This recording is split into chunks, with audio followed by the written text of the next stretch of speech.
Good morning everyone. তোমরা সবাই কেমন আছো? আশা করি তোমরা সবাই খুব ভালো আছো, আমিও ভালো আছি। তো দেখো, সকাল সকাল একটা ছোট্ট মিনি ব্লগ নিয়ে তোমাদের সঙ্গে দেখা করতে চলে এলাম। তো দেখো, সকাল সকালে আমি টিফিন বানিয়ে আমার মেয়ের ফেভারিট আলু ভাজা বানিয়ে চলে এলাম মেয়েকে ঘুম থেকে ডাকতে। তো মেয়ে তো উঠে একটু আদর খেয়ে নিল, তারপরে মেয়েকে ফ্রেশ ট্রেশ করিয়ে দেখো খাবার খাইয়ে দিচ্ছি। ও তো খেতেই 1 ঘন্টা। তো এই দেখো, তারপরে স্নান টান সেরে চলে এলাম রুমে নিজেকে একটু টেক কেয়ার করার জন্য। তো ক্রিম সানস্ক্রিন মেখে নিলাম, চুলটা ভালো করে আঁচড়ে নিলাম। এই গরমে ভালো করে চুলটা আঁচড়ে উপর দিয়ে তুলে নিই, নাহলে থাকতেই পারা যায় না এই গরম যা পড়েছে। তারপরে সিঁদুর টিপ পরে নিয়ে আলনাটা ভালো করে একটু গোছ করে নিলাম। তারপরে দেখছি আমি আমার অনুপস্থিতিতে আমার মেয়ে ফোন দেখছে দেখো।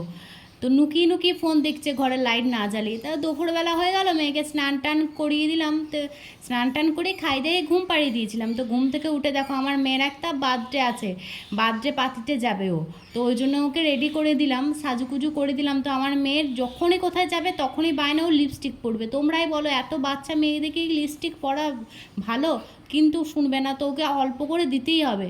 তো এমনিতে তো ওর লিপস্টিক পরবেই না, আমি একটা ভেসলিন এনে দিয়েছি, লিপ বাম, ওইটা নাই। তা কোথাও গেলে আবার কালারিং চাই, তো আমার একটা লিপস্টিক দিতে হবে, তারপরে ওর লিপ বামটা লাগাতে হবে। তো ওইটা নিয়ে একটু কান্নাকাটি করে সে আর কি, দিই না বলে একটু। এই দেখো কাঁদছে কেমন। তারপরে কান্না টান্না থামিয়ে ওকে একটা হেয়ার ব্যান্ড পরিয়ে দিলাম। তো আমার মেয়েকে রেডি টেডি করিয়ে দিলাম। আমার মেয়ে তো খুবই খুশি। এই দেখো আমার মেয়ের ফুল রূপ। তো আজকে ভিডিওটা এই পর্যন্তই, পরে একটা অন্য ভিডিওতে তোমাদের সঙ্গে দেখা হচ্ছে। এখন বাই বাই।